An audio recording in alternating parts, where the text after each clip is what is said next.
السلام عليكم ورحمة الله تعالى وبركاته. مرحبا بكم معايا، نتمنى تكونوا في احسن الاحوال. اليوم ان شاء الله غادي نشارك معكم وصفه زوينه بزاف، وصفه ديال الامهات ديالنا باش كانوا كيعالجوا الكلف القديم او الكلف ديال الولاده والتصبغات الجلديه، الناس اللي عندهم الوجه ديالهم او الجسم ديالهم ما موحد. هاد الوصفه هادي راه كما قلت لكم راه كانوا كيستعملوها الامهات ديالنا من بعد الولاده ديالهم. هذه هي الوصفه اللي كانوا كيديروا، وصفه يعني كتقاديها بمره وكتبقاي تستعمليها، وصفة اللي كتعالج لينا التصبغات والكلف. يعني ممكن انك تستعمليها للجسم ديالك، العنق ديالك، اي بلاصة عندك فيها الكلف ممكن انك تستعملي ليها هاد الوصفه هادي. اول حاجه غادي نحتاجو فيها كما كتشوفوا معايا، غادي نحتاجو البيض البلدي. يعني ضروري ما غادي نحتاجو فيها البيض البلدي. كتاخذوه وكتغسلوه بشويه ديال الماء والخل، ولان غادي نستعملوا البيضه بالقشره ديالها. غادي نحتاجو معاها الزعفران شعرة او الزعفران زغبة. هنا المكونات اللي غادي نحتاجو: عندي معلقه كبيره ديال الحلبه، ومعلقه كبيره ديال الفول، هنا عندي الفول بالقشره ديالو، ومعلقه كبيره ديال الرز. وغادي نحتاج معاهم معلقه صغيره ديال الكركم. عندي معلقه كبيره ديال عرقسوس. عرقسوس راه واعر في الناس اللي كيكونوا عندهم تسبغات الجلديه والكلف. غادي نحتاج معاه معلقه كبيره ديال النشا، ومعلقه كبيره ديال الحمص. هنا غادي نضيفوا واحد المكون اخر اللي هو اللوبيا البيضاء. اللوبيا البيضاء راه زوينه بزاف، راني فايت شاركت معكم بها وصفه زوينه بزاف للكلف والتسبغات. كاع هاد المكونات راه زوينين بزاف، سواء الحمص اولا العرقسوس اولا الحلبه اولا الفول، كلهم كيعالجوا لينا التسبغات. وحتى اللي ما عندهاش تسبغات وبغات غير النضاره والتفتيح البشره ديالها، هاد الماسك هذا راه زوين بزاف. هنا كتاخذوا دوك المكونات كاملين كطحنوهم وكتغربلوهم. هنايا الطريقه كما كتشوفوا معايا.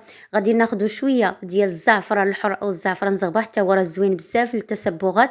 غادي تاخذوا البيضه وغادي ديروها كامله بالقشره ديالها بكل شيء ليها. هنا كتاخذوا البيض كما ذكرت معكم، كتعقموه بشويه ديال الماء والخل، لان كما قلت لكم غادي نستعملوا البيضه كامله. هنايا بالنسبه للطريقه ديال هاد الخلطه هذه، غادي تحاولوا انكم تستعملوا البيض البلدي، يعني الكميه اللي جمعت لكم الخليط.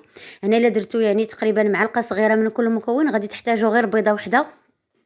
هنا عندي تقريبا الكميه راه كثيره، غادي نحتاج تقريبا هنايا جوج ديال البيضات بلديين باش غادي نجمع هاد الخليط. بالنسبه لهاد الوصفه كما ذكرت معكم ضروري ما غادي تتبعوها، يعني كتبغي المداومه. ما غاديش نقول لك يعني غادي ديريها وغادي تبان لك النتيجه في البلاصه. يعني اي حاجه كتبغي المداومه، خصوصا الوصفات الطبيعيه كتبغي المداومه باش كتعطي نتيجه اللي زوينه بزاف. ابتداء من 15 يوم كتبدا تبان لك النتيجه في الوجه ديالك. هنايا كما شفتوا معايا، من بعد ما كتكملوا كتجمعوا الخليط ديالكم، كتحاولوا انكم ديروه في شي صينيه وكتدخلوه للفران. الا كنتو دين طيبتوا الخبز وبقى لكم الفران سخون، كتدخلوه ليه وكتخليوه، اولا كديروه في شي بلاصه اللي عندكم فيها الشمس وكينشف لكم الخليط ديالكم.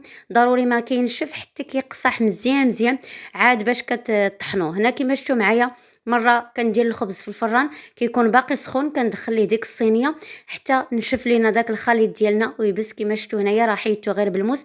هنا كتاخذوا الطحانه وكطحنوا الخليط ديالكم مزيان مزيان. كما شفتوا معايا هنا غادي نعاود نطحن الخليط ديالنا. من بعد ما كطحنوه ضروري ما كتغربلوه، لا تبقى فيه يعني شي حاجه من ديك القشره ديال البيض، يعني وديروها في الوجه ديالكم وتجرح لكم البشره ديالكم.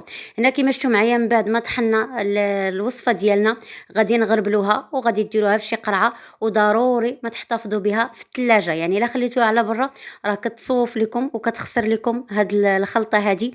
هنا غادي نعمر هاد البواطه، والكميه اللي بقات ليا غادي نخلطها معكم باش غادي نطبقها على البشره ديالي. هنا بالنسبه للوصفه ديالكم ممكن انكم تخلطوها بالماء ديال الورد او تخلطوها بالياغورت طبيعي.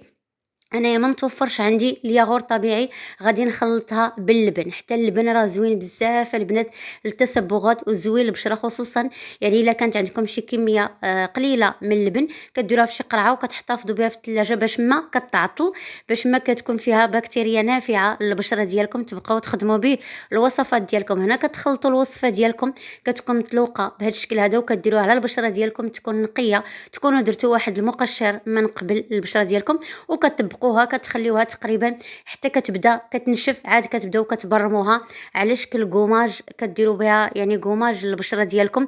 راه كتعطي واحد النضاره وتفتيح للبشره كما ذكرت معكم. ابتداء من 15 يوم كتبدا تبان لكم النتيجه، ومع المداومه راه كتعطي نتيجه اللي زوينه بزاف. تبعوها وان شاء الله غادي تعجبكم.